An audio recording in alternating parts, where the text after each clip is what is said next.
Le goût d'entreprendre, Doris Pradal. Et seconde partie de cette émission avec Laurence Calmels, directrice générale de Manatour, leader français du tourisme industriel. Michel Dagras vient de nous rejoindre. Vous êtes un de nos référents éthiques pour le goût d'entreprendre. Bonjour Michel. Bonjour. Alors première question à Laurence.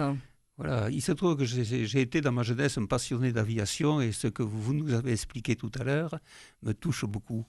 Et notamment ceci, le fait que vous permettiez à des gens, à des personnes, des visiteurs, de comprendre un certain nombre de mécanismes qui sous-tendent cette espèce d'étonnement de voir un plus lourd que l'air partir dans l'atmosphère. Plusieurs dizaines de tonnes et parfois on peut aller à la centaine peut-être, je n'en sais rien.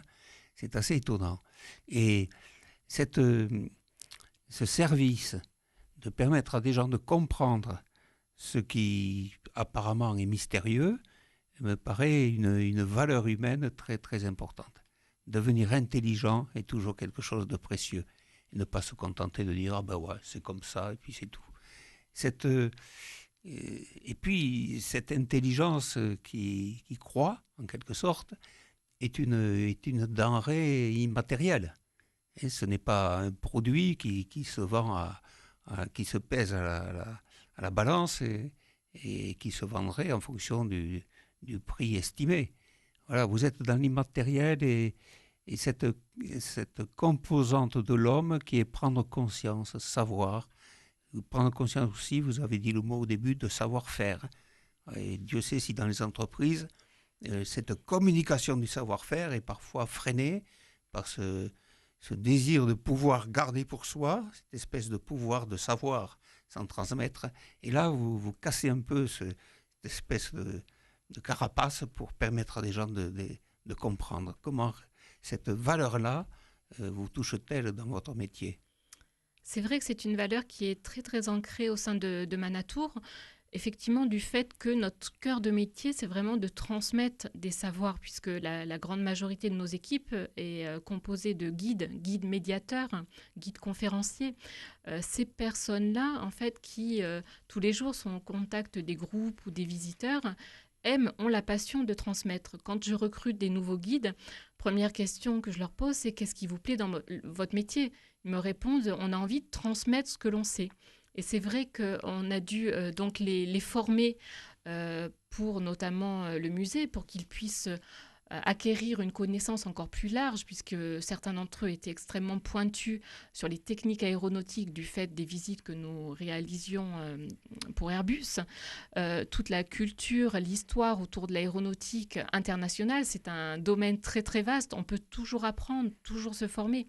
Et nos guides sont des personnes qui sont en formation constante et qui sont toujours avides de comprendre et d'expliquer ensuite ce qu'elles ont compris et assimilé. Ce qui est un petit peu magique, ce que disait Michel, c'est qu'en fait vous vous adressez à tout type de public, y compris les enfants dès leur plus jeune âge, les scolaires dès l'école primaire ou presque maternelle. Maternelle, tout à fait maternelle. Nous avons un partenariat avec l'Académie de Toulouse et nous avons travaillé donc avec les inspecteurs d'académie pour proposer des visites aux tout petits. Donc les petites et moyennes sections de maternelle pourront venir avec leurs professeurs pour une visite au sein d'Aéroscopia. Et vous espérez beaucoup donc de ces petits, de cette nouvelle génération, donc dans le cadre de la transmission ? En fait, ils sont déjà, c'est magnifique de pouvoir les accueillir. Ils s'émerveillent de tout, de la taille des avions, de la forme des avions. Donc pour nous, on est ravis de les accueillir. Mais au-delà de ça, je crois que la sensibilisation se fait dès le plus jeune âge. Et ce dont vous parliez, à savoir la transmission d'une culture scientifique, commence dès le plus jeune âge. Il n'y a pas d'âge pour apprendre, pour comprendre, pour s'émerveiller. Michel. Oui, l'avion est un symbole de la modernité. C'est pas vieux. Clément Ader et les frères Wright, c'est quand même la fin du 19e siècle, le début du 20e. Et quand Blériot a traversé la Manche aussi, c'est sur sa libellule, là, c'était quand même impressionnant. Et il y a donc un retour, vous proposez par ces visites, un retour sur l'histoire, mais une histoire qui est emblématique de la révolution de la modernité, on peut le dire ainsi. C'est une espèce de nouvelle machine à vapeur que de faire de la machine volante. Et puis, il y a dans cette évolution, dans cette tradition là, du du progrès aéronautique, non pas seulement des éléments techniques qui sont merveilleux, étonnants, surprenants parfois, mais il y a aussi l'aventure humaine, parce que beaucoup des pionniers y ont laissé la peau. Et que de pilotes de l'air, que de pilotes d'essai, dans ma génération, ils ont laissé la vie dans ces expériences-là. Donc, les personnes qui visitent et qui prennent conscience de cette tradition, de cette histoire, sont en contact avec une aventure humaine moderne. Et peut-être par écho, cela les touche-t-il aussi eux-mêmes dans l'aventure de leur propre vie. C'est aussi ce qu'on souhaiterait transmettre aux visiteurs, c'est-à-dire non seulement parler tout à l'heure de savoir-faire, de savoir, mais aussi le savoir-être, c'est-à-dire le savoir-être de ces pionniers qui étaient courageux, qui n'avaient pas peur de repousser les limites, les frontières, pour vivre une aventure humaine qui était extraordinaire, souvent, il est vrai, au péril de leur vie. Néanmoins, ce sont ces gens passionnés, on aimerait que le jeune public découvre la vie, découvre l'histoire de ces passionnés qui ont fait qu'effectivement, en un siècle, en fait, l'aéronautique a connu une évolution extraordinaire. Michel. Oui, et alors, j'ai souvent le souci dans la communication d'un savoir ou d'un savoir-faire de prendre aussi conscience du retour. Vous avez des visiteurs, ils posent des questions. À travers leur comportement et leurs questions, qu'est-ce que vous recevez d'eux ? On reçoit beaucoup d'eux parce que effectivement, c'est aussi grâce à leurs questions qu'on peut étoffer nos commentaires et les guides aussi peuvent continuer à apprendre aussi et à se renseigner si des questions n'ont pas pu être correctement répondues. Néanmoins, par cet échange, je voudrais aussi parler des associations aéronautiques qui travaillent avec nous, à nos côtés, dans le cadre du projet du musée Aéroscopia, qui nous ont aussi beaucoup apporté, parce qu'il faut savoir qu'il y a beaucoup de passionnés autour du musée. Il y a l'exploitant, évidemment, Manatour, mais il y a aussi des passionnés associatifs qui restaurent les avions, qui ont conçu la fresque historique qui présente notamment les grandes figures et les hommes et les femmes qui ont fait cette histoire aéronautique. Et eux-mêmes ont beaucoup d'anecdotes et de choses aussi à nous communiquer et à transmettre sur cette histoire humaine. C'est une histoire de partage. C'est une histoire de partage, d'échange. Chez Manatour aujourd'hui, Laurence, est-ce que vous avez envie d'aller un petit peu plus loin, de vous intéresser à d'autres entreprises high-tech, toutes ces entreprises de nouvelles technologies, on en a beaucoup sur Toulouse, je pense notamment aux nanotechnologies.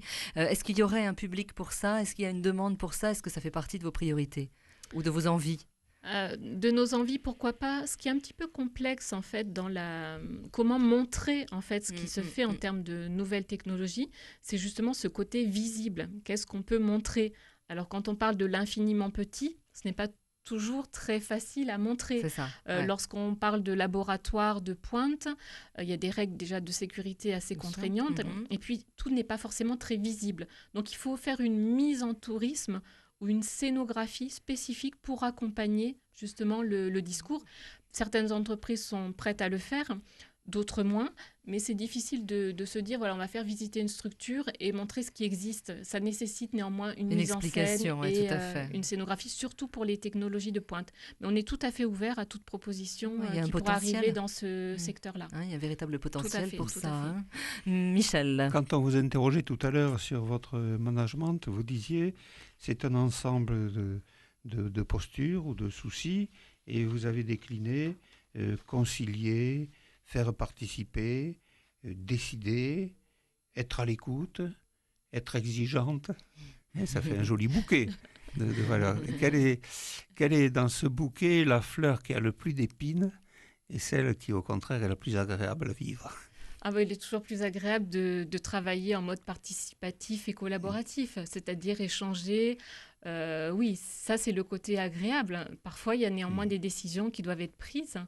Et il faut que tout le monde puisse se retrouver dans le mode de fonctionnement d'une entreprise. Vous savez, je crois qu'il n'y a pas deux entreprises dirigées de la même façon, ni deux entreprises avec la même culture. Il y a une culture d'entreprise.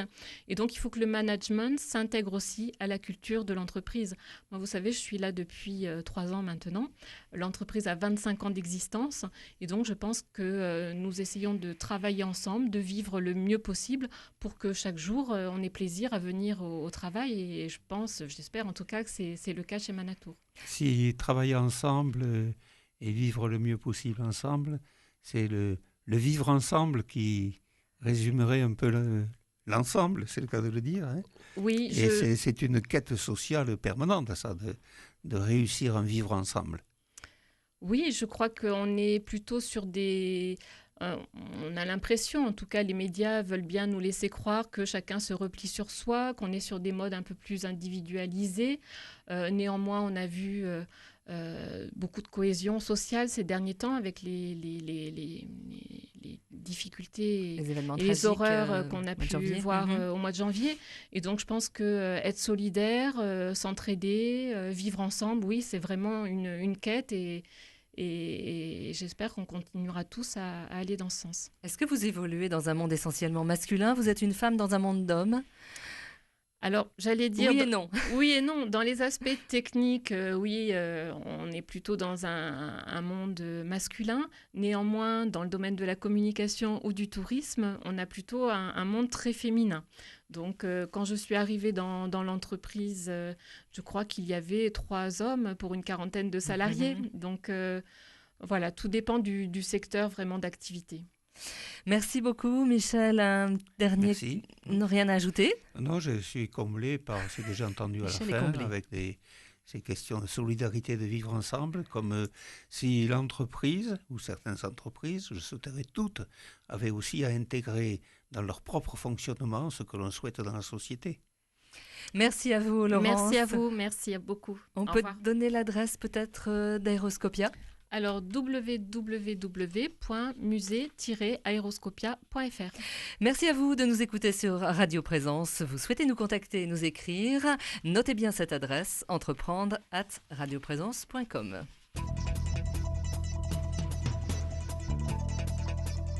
Retrouvez cette émission sur décideurenrégion.fr/midi-pyrénées.